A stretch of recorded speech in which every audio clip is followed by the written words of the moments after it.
Segunda Tesalonicenses 2:8.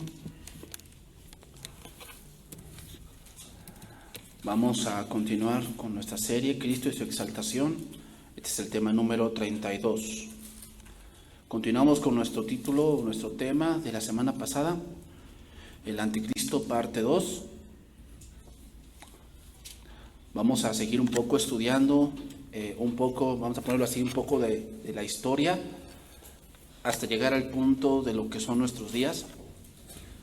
Porque, hermanos, siempre en el mundo y en la historia del ser humano ha habido gente conquistadora. Y ahorita lo vamos a ir viendo. Es decir, eso no es nuevo. Básicamente, un predicador dijo, y creo que es verdad lo que él dice, básicamente ya no hay cosas innovadoras, sino más bien es historia olvidada, cosas que ya pasaron. O sea, ¿tú piensas que el aburrimiento del ser humano es nuevo? ¿Tú piensas que el buscar algo que te fascine, que, eso sí me gusta, eso es nuevo?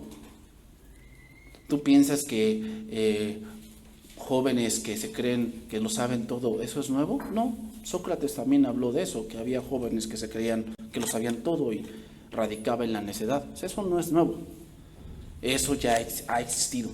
Entonces lo que estamos ahorita descubriendo es historia que se ha olvidado. Entonces la historia, hermanos, habla de que ha habido muchos conquistadores. Ha habido. Y el anticristo no va a ser la excepción. Vamos a ponerlo así, creo que el anticristo será el último que saldrá, ¿ok? Segunda Tesalonicenses 2:8. Y entonces se manifestará aquel inicuo, a quien el Señor matará con el espíritu de su boca, y destruirá con el resplandor de su venida.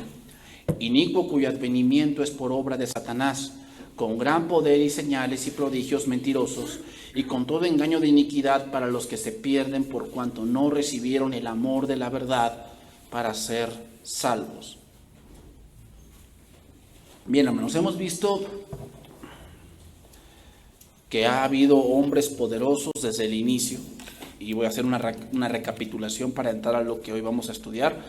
El primero que vimos, Nimrod, que significa rebelde, que este fue el precursor de Babilonia, ya que fue el hombre que sembró esa idea de rebelarse a la orden de Dios y hacerse famosos y construir una torre cuya cúspide llegase al cielo.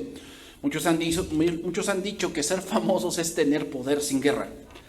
Por eso muchos buscan la fama, porque ser famosos es tener un poco de poder. Pero lo interesante es que después de esto, de esa misma región, se levantó un imperio llamado Babilonia. Y en ese imperio hubo un rey poderoso llamado Nabucodonosor, y también un rey al cual Dios le mostró lo pequeño que él era delante de él. Creo que Nabucodonosor fue uno de los reyes caldeos que más pruebas de Dios tuvo. Porque este rey fue el que se dio cuenta cuando echó a los 3 jóvenes al horno de fuego, ¿te acuerdas? Y que él dijo, ¿no echaron a 3? Y él dijo, sí, dijeron sí, y vio por qué hubo 4 allá adentro. Este mismo rey fue aquel que vio esta visión que ahorita vamos a leer. Entonces, este rey también, Nabucodonosor, tuvo un sueño sobre el futuro. Él tuvo un sueño sobre el futuro, sobre lo que iba a pasar en la historia. Recuerden, hermanos, que la historia es para nosotros. Para Dios las cosas, vamos a ponerlo así, las cosas ya sucedieron. Para Dios ya sucedió porque Él habita en la eternidad. Él no está limitado por el tiempo. Para Dios ya sucedió, pero nosotros es lo que sucederá. Entonces vamos a ver este punto, Daniel 2:29.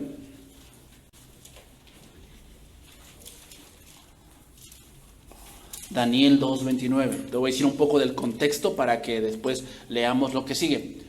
El rey tuvo un sueño, pero no se acordaba del sueño. Soñó algo, pero no se acordaba de ese algo. Entonces llamó a los sátrapas, a los sabios, a Walter Mercado, a Madame Sassou, a la cartomarciana que vive a la esquina de tu casa, y todo eso, llamó a ese tipo de personas.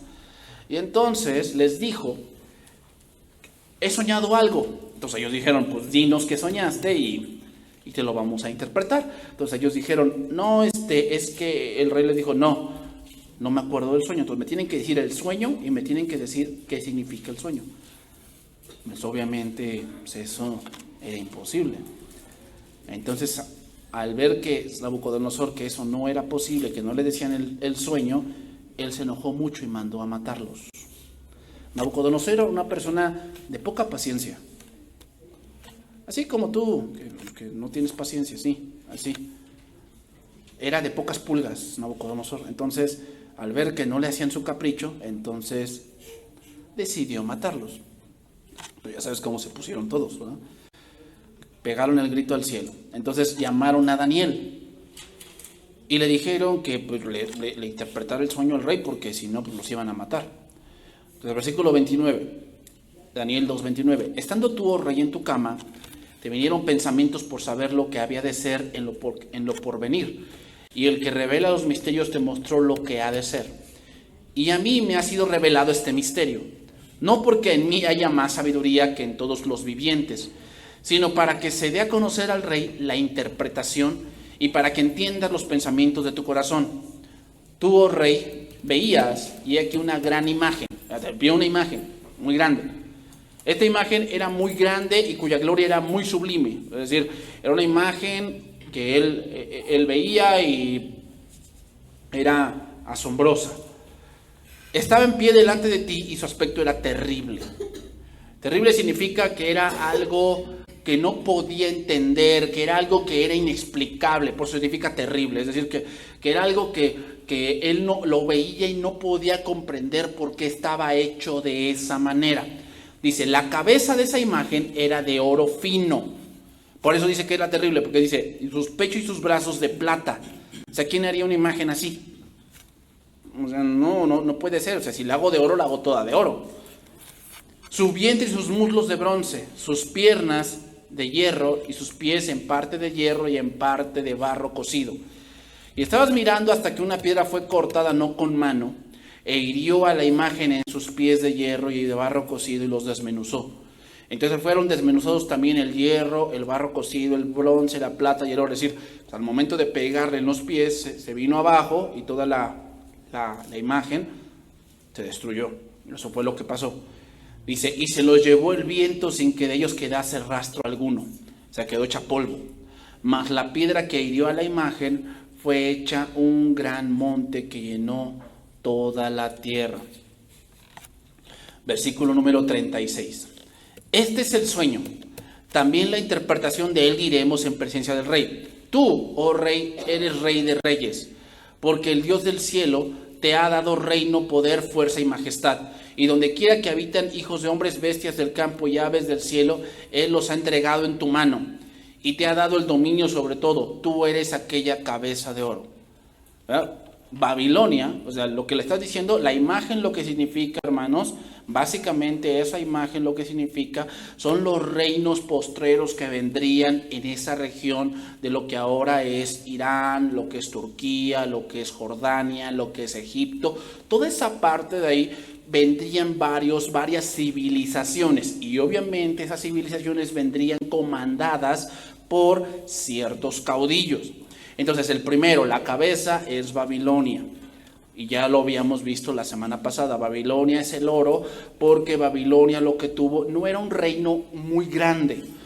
O sea, el reino que sigue que vamos a estudiar, que es el reino medo-persa, el reino medo-persa era más grande, era el doble de territorio que Babilonia.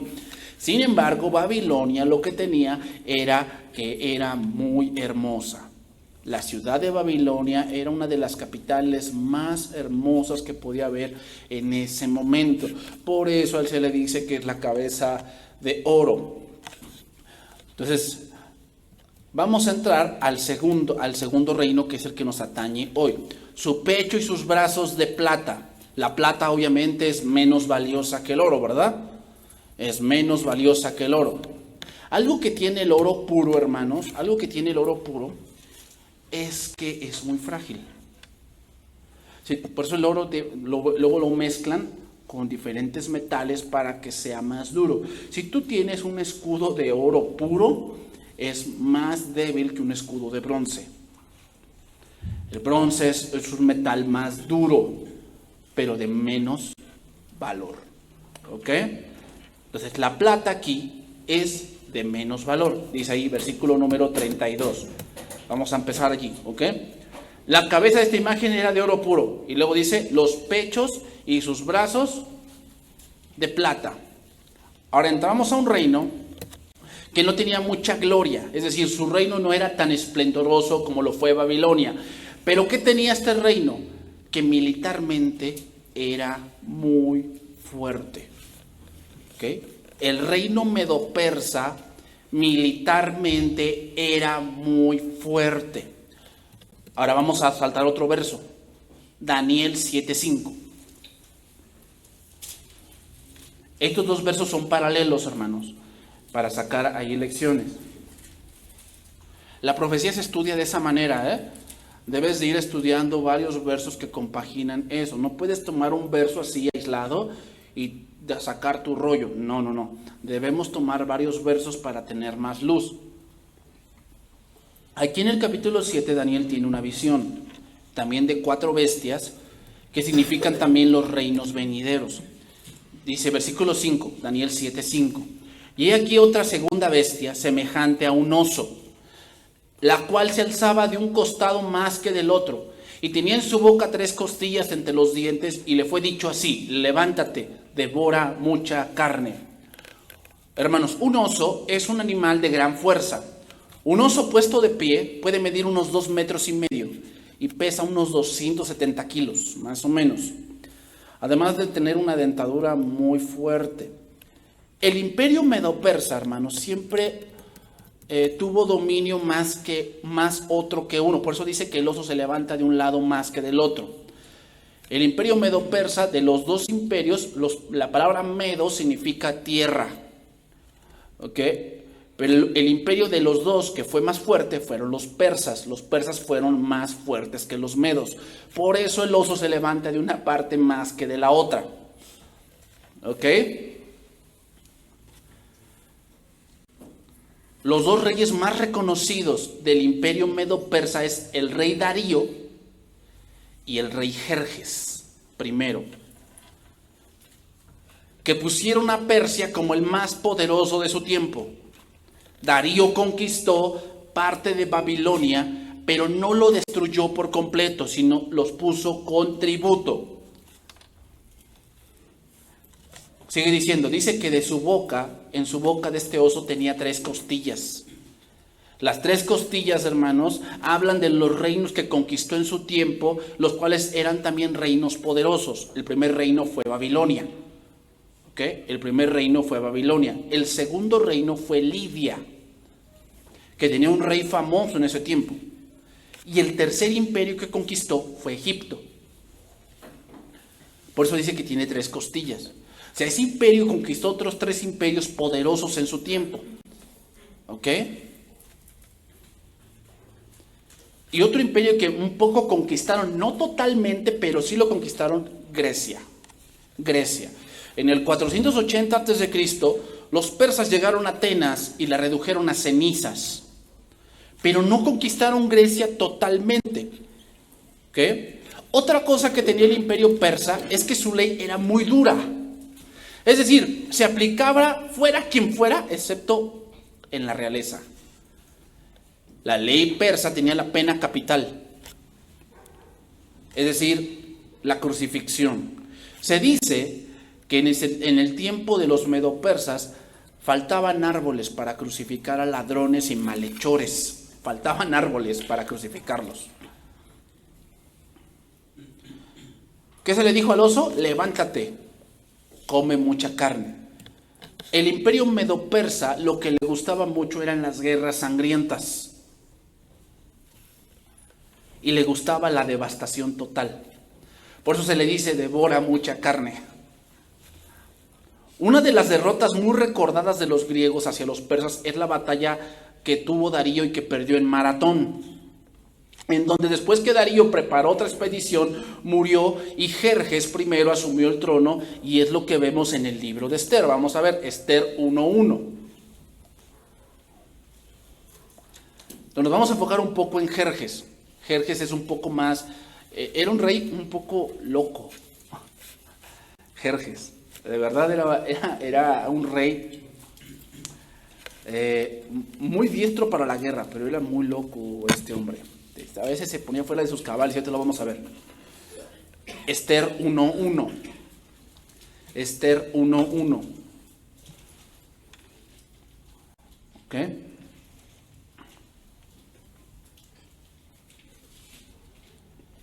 Dice ahí, aconteció en los días de Asuero, el Asuero que reinó desde la India hasta Etiopía sobre 127 provincias. Este Asuero que se menciona aquí, hermanos, es Jerjes.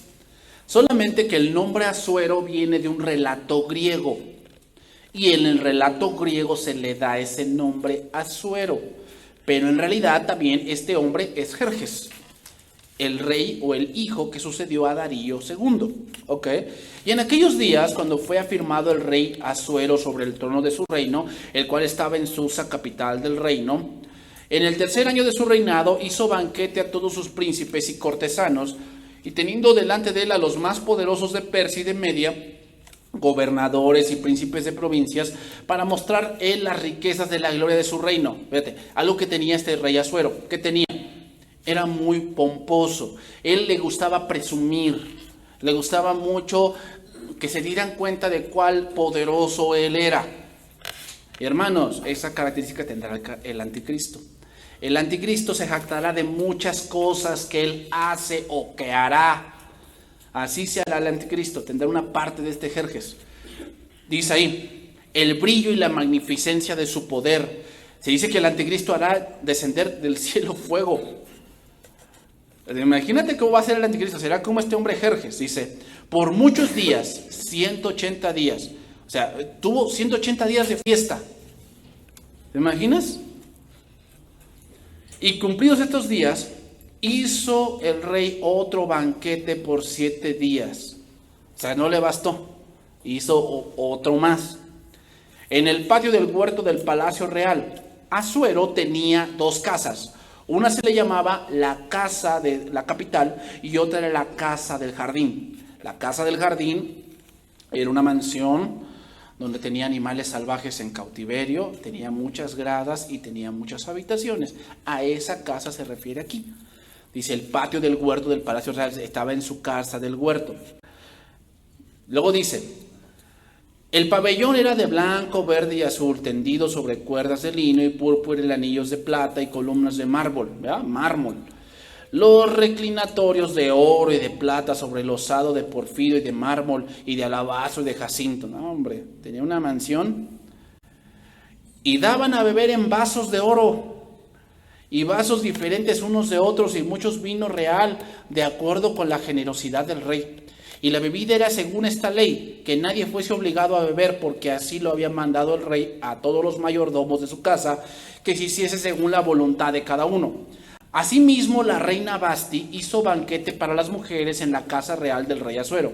El 7º día, estando el corazón del rey alegre del vino, o sea, ya estaba borracho, mandó a Mahumán, Vista, Jarbona, Victa, Abacta, Setar y Carcas, 7 eunucos que servían delante del rey Asuero, a que trajesen a la reina Basti a la presencia del rey con la corona regia, para mostrar a los pueblos y a los príncipes su belleza, porque era hermosa. Aquí parece que no pasa nada. Dice, mas la reina Basti no quiso comparecer a la orden del rey enviada por medio de los eunucos, y el rey se enojó mucho. ¿Cómo era Jerjes? Era un hombre impulsivo. Jerjes era así, era muy impulsivo y se encendió en ira. Lo que Jerjes pidió fue que trajeran a Basti desnuda. Eso es lo que él pidió. Él pidió que trajeran a su reina desnuda y que la pusieran en medio de la fiesta para que vieran su belleza. Por eso Basti no quiso asistir. Fíjate cómo era Jerjes. Jerjes era un hombre pagado de sí mismo, y así será el anticristo, hermanos. El anticristo tendrá una careta de bondad, pero en realidad es todo lo contrario. Jerjes asumió el trono cuando tenía entre 19 y 20 años, más o menos, ganando el trono a sus hermanastros que nacieron antes que él, cuando Darío aún no era rey de Persia. Herodoto narra que este rey estaba algo loco, porque dice que en una ocasión, ellos estaban construyendo un puente y dice que el río, en su intempestuosidad, derribó el puente. Y dice que el rey Jerjes mandó a latiguear el río, que le dieran 300 latigazos al río. ¿Cómo es? Estaba loco este hombre. Era un hombre degenerado, excesivo, esclavista y dado al lujo extremo. Ese era Jerjes. ¿Y qué crees? Así será el anticristo. Esclavista, excesivo, degenerado, dado al lujo extremo. Por eso a este rey se le compara con un oso. ¿Por qué? Porque se dice que tuvo una moneda de oro puro, con el que se representaba a Jerjes armado con un arco y una lanza, y se le llamaba el darico, así le llamaba esa moneda, el darico, que se convirtió en el dólar de su tiempo. ¿A qué nos referimos? Que era la moneda que circulaba en todo lo que era el reino medo-persa. Jerjes fue el primero en adquirir esa dimensión internacional. Bueno, te voy a decir algo. El anticristo va a hacer circular una moneda donde tendrá una imagen de una mujer sentada sobre una bestia. Y te voy a decir, esa moneda ya existe. Ese billete ya existe. Nada más no lo han puesto en circulación porque ahorita ha habido un poco de falta de economía en la Unión Europea, pero el billete ya existe. Y eso lo hará circular, y esa será la moneda oficial cuando el anticristo gobierne. Así como Jerjes lo hizo, el anticristo lo hará. El mundo tendrá una economía comandada por el mismo anticristo. Por eso vamos a leer después que nadie podrá comprar ni vender. Nadie podrá comprar ni vender. ¿Por qué? Porque la economía estará controlada. Seguimos adelante. Daniel 2:32.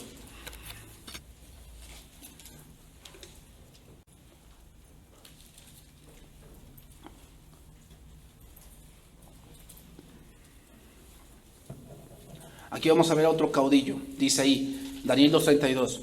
La cabeza de esta imagen era de oro fino, su pecho y sus brazos de plata, su vientre y sus muslos de bronce. Vemos es un metal más fuerte, pero menos valioso. Daniel 7:6, lo comparamos ahora con la otra bestia que sigue. Daniel 7:6.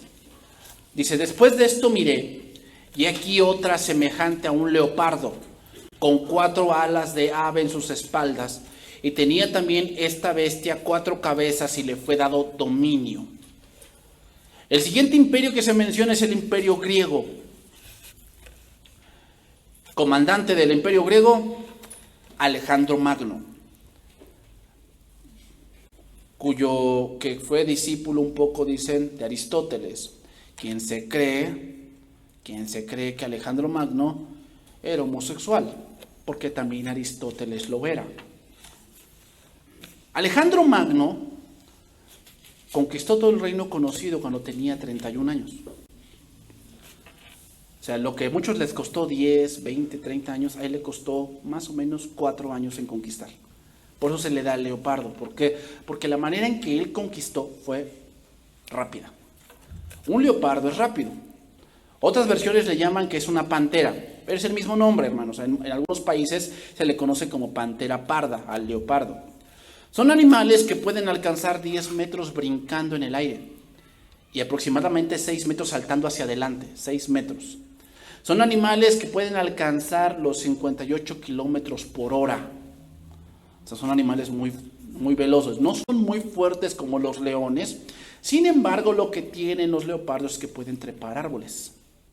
Entonces, cuando tienen una presa, la suben al árbol y ahí comen, para que no se las arrebaten. También este reino, hermano, se le compara al bronce, y esto es porque la belleza de Grecia no radicaba en las construcciones, sino radicaba en la filosofía. Grecia es el origen de lo que ahora llamamos democracia.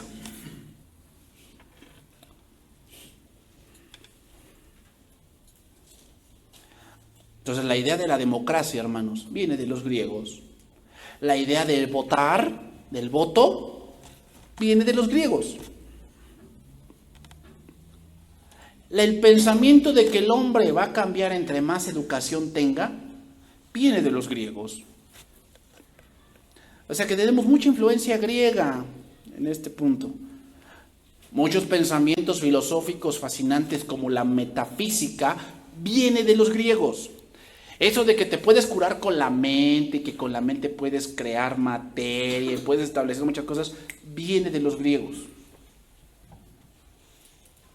Podemos decir, hermanos, que solo es historia olvidada, que ahora se vuelve a recordar. El reino de Grecia duró aproximadamente unos 168 años, más o menos duró eso.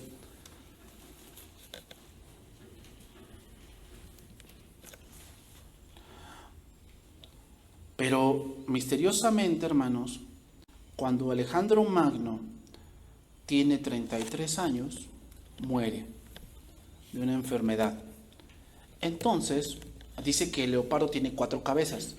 Eso significa sus 4 generales que se dividieron el reino de Grecia.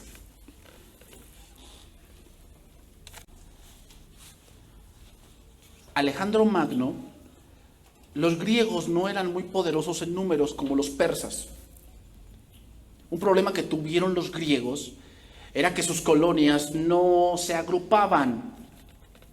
Y ahí tenemos a Demístocles. Demístocles fue uno de los hombres que era guerrero y precursor de la democracia. Sin embargo, lo que los griegos no podían lograr era unificarse.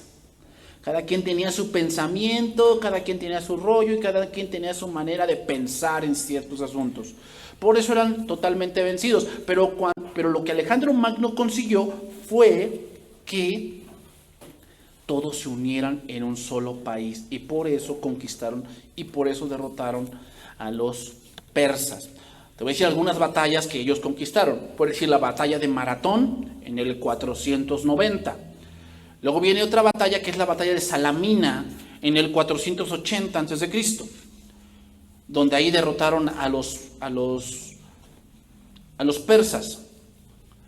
La batalla de Platea, que fue en el 479 a.C., y después viene la batalla de Queronea en el 338 a.C.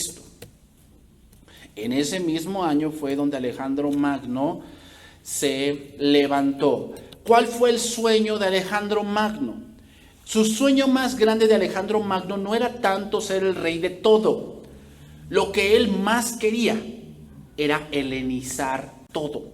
Helenizar significa que todo el mundo tuviese un mismo lenguaje, y eso era el griego.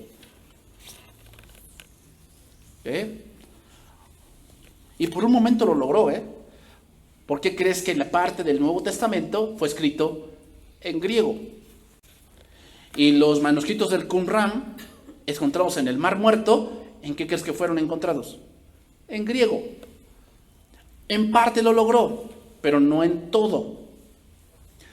Ahora, ¿cuál es el idioma que un poco más se habla o es internacional? El inglés. O sea, tú debes un poco más saber inglés. Aunque vivas en otros lugares, la lengua para hacer negocios y para hacer compras es el inglés. Eso va a ser el anticristo, hermanos. El anticristo va a ser un sistema que tenga un propio lenguaje. Por eso dice que no vas a comprar ni vender.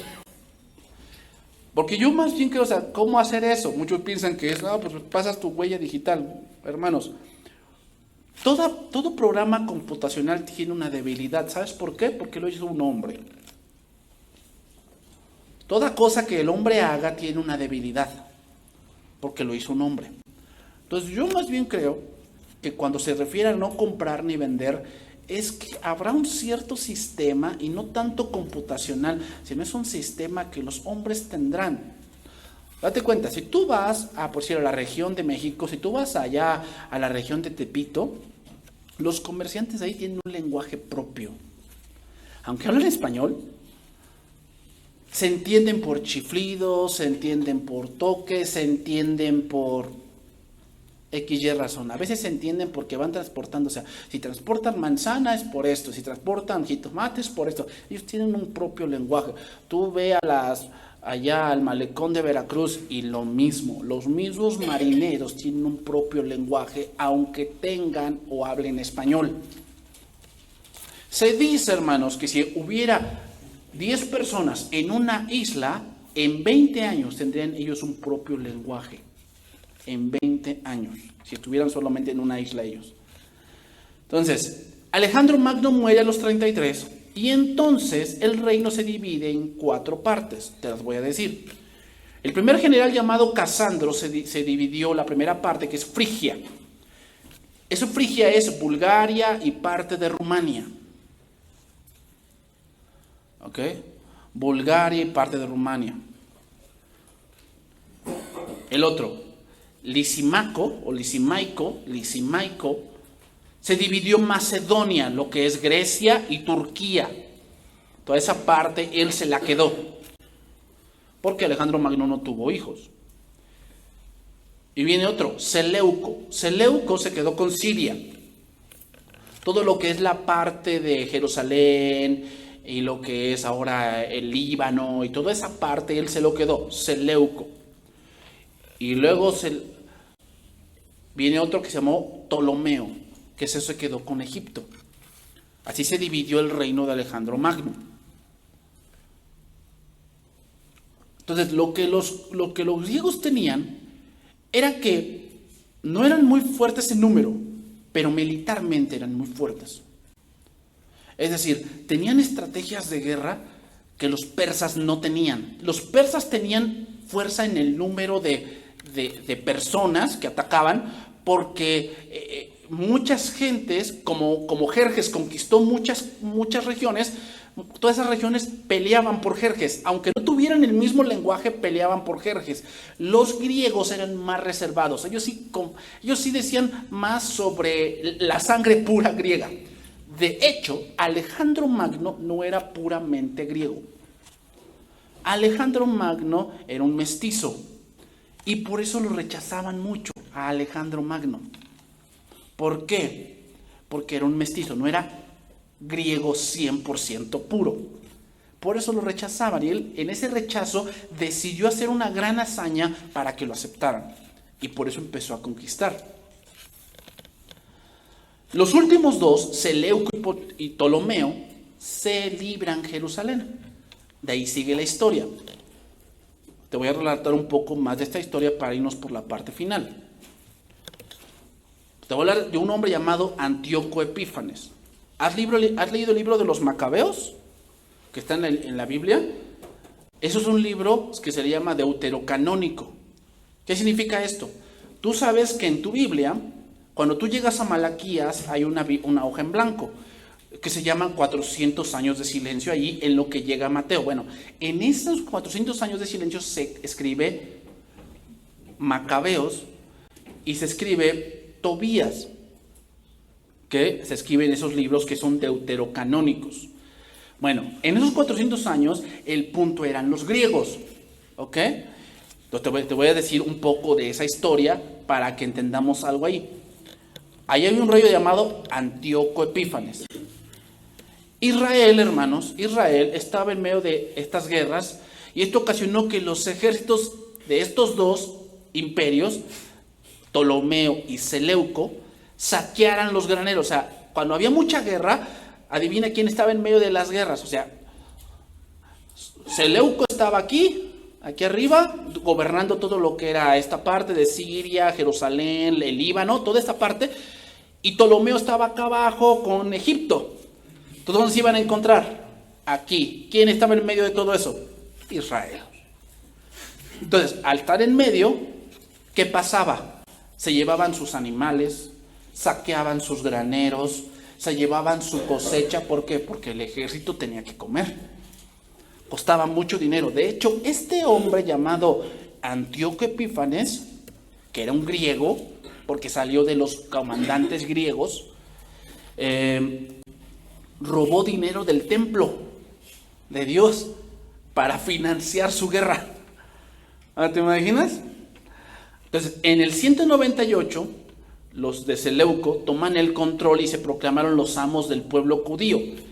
Y lo serían durante los siguientes 30 años, pero esto lo llevó a una crisis. Entonces, este hombre, Antíoco Epífanes, trató de capturar Egipto y montó una campaña muy costosa, te digo, y ofendió a los judíos. ¿Por qué? Porque este hombre saqueó el templo.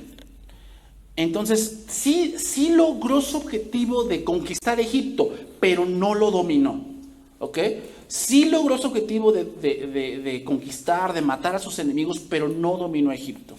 Entonces Antíoco regresó frustrado porque los judíos no lo apoyaron en su expedición. Entonces él se preguntó y dijo, ¿cuál es el problema de este pueblo? Entonces dijo, el problema con este pueblo, hablando de los judíos, es su religión, es muy estrecha. Creen que en un solo Dios, lo que implica una desventaja. Él quería que fueran más helénicos, más abiertos, que tuvieran una mente más abierta como todo griego. Tú sabes que los griegos tienen el panteón griego y tienen muchos dioses. Entonces Antíoco dijo, el problema con el pueblo judío es que son muy cerrados. Entonces lo que voy a hacer es, ¿qué? Helenizarlos. Eso es lo que voy a hacer. Es decir, los voy a reinstruir. Entonces lo que mandó fue que mandaran que mandaran a quemar toda la Torá que hubiese dentro de Israel. Imagínate lo que hizo. Esto no lo narra la Biblia, esto es historia. Y ahí está, de los 400 años de silencio, esto pasó. También se mandó que los judíos comiesen cerdo. Que los sacrificios no solo fueran para su Dios, sino para los dioses griegos y por supuesto a él, porque él se creía Dios. De hecho, la palabra Epífanes, Antíoco Epífanes, la palabra Epífanes significa manifestación.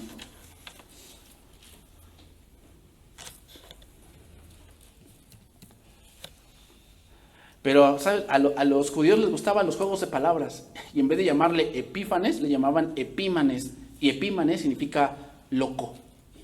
Así le llamaban los judíos. Este cuate está loco, ¿no? Pero las cosas empeoraron. Y en medio de todo esto se levantó un sacerdote llamado Matatías, al cual no obedeció a las órdenes del rey. El rey había ordenado que los levitas fueran reentrenados en los sacrificios griegos y pagar tributo, y Matatías no quería saber nada de eso. O sea, el rey Antíoco lo que quería era eliminar todo el sacerdocio levítico y reentrenarlos para que fuesen griegos. Entonces un día que eran instruidos y que se les enseñaba a ofrecer cerdos en el altar, altares que estaban esparcidos por todo el reino de Israel, en la ciudad de Modín, un levita se ofreció como voluntario para hacer ese sacrificio que el oficial del rey les enseñaba. Entonces Matatías, de la casa de los asmoneos, reaccionó airado y mató al oficial y al levita con una lanza. Y entonces se fue a ser guerrillero. Otro héroe, ¿verdad? Otro héroe. ¿Te das cuenta? Cómo la historia del ser humano se repite y se repite y se repite y se repite. Héroes, héroes, héroes. Nabucodonosor, Jerjes, Alejandro Magno. Y ahora viene otro, Matatías. Matatías fue el padre de Macabeo. Al hacer esto, Matatías convocó a los hombres que estaban por Jehová y que se unieran a él y a sus hijos para ir en contra de esto que estaban queriendo imponer en Israel. Entonces, a esto se le llamó, en la historia, se le llamó la revuelta macabea, la cual inició en el 167 a.C. y duró cerca de 3 años. Matatías, hermanos, no vivió mucho, vivió 2 años y murió. Entonces, ¿quién se levantó? Su hijo, Judas Macabeo. De ahí viene ese libro que tiene la Biblia de las Américas que se llama Macabeos. De ahí viene eso. Tú lo puedes leer, pero lo lees como historia. Es historia que sí pasó. ¿Ok? Entonces lo que hicieron fue organizarse, fueron al desierto y ahí desarrollaron un nuevo estilo de batalla, a la cual denominaron la guerra de guerrillas. ¿A quién te hace pensar esto? Al Che Guevara. Lo que hizo el Che Guevara no es nuevo, eso ya se había hecho.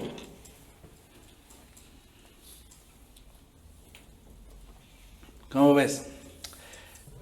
Lo que hacían estas guerras de guerrillas era que atacaban de noche, se ocultaban en el día en cuevas y barrancos y de noche iban y atacaban puntos estratégicos griegos y los iban matando a todos.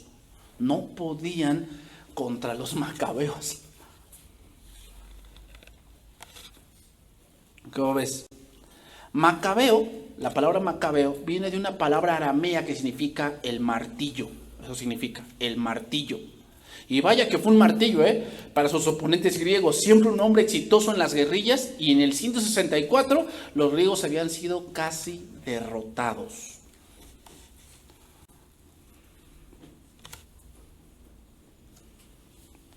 Y adivina quién se estaba levantando en este momento con esa guerrilla. El último imperio, los romanos. Que vamos a ver la siguiente clase.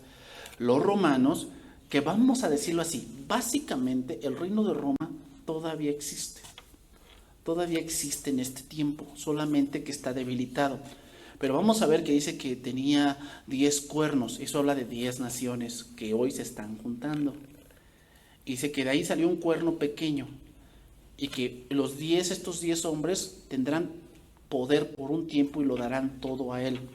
¿Sabes a qué nos hace recordar? La Unión Europea. Lo vamos a ver la siguiente clase, pero eso ya está, hermanos. Eso ya está. O sea que no falta mucho. Hermano, ¿tú por qué piensas que Grecia se salió de la Unión Europea? ¿Sabes por qué? Porque Grecia no pertenecía a esa parte de las 10 naciones. Eso es profético, que se tenía que salir. Bueno, termino. La independencia de Israel no duró mucho, más o menos unos 100 años antes de que Roma interviniera y se hiciese cargo. Judas Macabeo pudo quitar a estos hombres, los griegos, del poder y dejar que ellos, o intentar o quitar a los griegos para que dejaran de ofrecer cerdos a Dios. Pero Judas Macabeo fue asesinado en el 160 y su hermano menor Jonatán ocupó el cargo. Y de ahí se viene lo que se le llama los asmoneos. ¿Qué son los asmoneos? Bueno, toda esa familia de los macabeos empezó a reinar hasta que llegó alguien ya que tú conoces, Herodes. Herodes, hermanos, te voy a decir nada más algo. Herodes fue hijo de un general del papá de Judas Macabeo. El papá de Judas Macabeo, el papá de Herodes, que era un general del papá de Judas Macabeo, vio a lo lejos diciendo, no, los griegos están decayendo y el reino que va a gobernar ahora va a ser Roma. Entonces lo que hizo fue enviar a su hijo a Roma a estudiar, a aprender, a que se diese cuenta cómo era la cultura romana, a tener relaciones con los romanos. Y entre esas relaciones, ¿sabes de quién se hizo amigo? De alguien que fue el amante de Cleopatra, Julio César. Y Julio César fue aquel que puso a Herodes el Grande en el trono de Israel, que es el mismo Herodes que buscó asesinar a Jesús. ¿Cómo ves? Hasta ahí se llega. Pero de ahí todos los macabeos hasta ahí terminan, porque Roma intervino. Pero ese es el último reino que vamos a estudiar la semana que viene. Que Dios bendiga su palabra, hermanos.